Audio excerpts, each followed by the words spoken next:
এই মুহূর্তে বাংলাদেশে একটা রিউমার চলতেছে যে আমাদের আগামী ফেব্রুয়ারির ইলেকশনকে বানচাল করার জন্য একটা দেশি বিদেশি সিরিয়াস ষড়যন্ত্র চলছে এবং সেই ষড়যন্ত্রের জন্যই সম্ভবত গত মাসের 5 তারিখে চিটাগাংয়ে যে হত্যাকাণ্ড হলো আমাদের একজন ক্যান্ডিডেটের, আর গতকালকে ঢাকাতে যে একটা হত্যাকাণ্ডের অ্যাটেম্প্ট হয়েছে,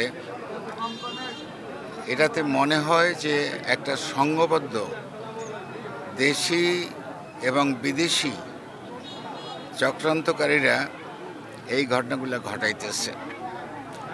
আর বিশেষ করে ঢাকাটা আমাদের কাছে খুবই দুঃখজনক যে আমাদের একজন ক্যান্ডিডেট, একজন নেতা, আমাদের স্ট্যান্ডিং কমিটির সম্মানিত সদস্য মির্জা আব্বাস সাহেবকে ইমপ্লিকেট করার চেষ্টা করছে।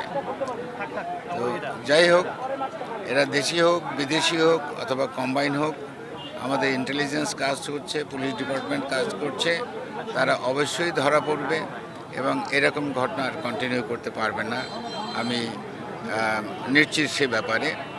এবং এই জঘন্য ঘটনার প্রতিবাদে বাংলাদেশ জাতীয়বাদী দল অর্থাৎ আমাদের বিএনপি বাংলাদেশের সমস্ত শহরে, সমস্ত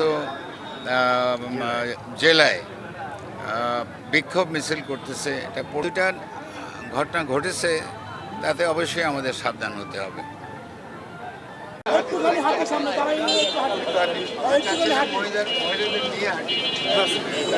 সব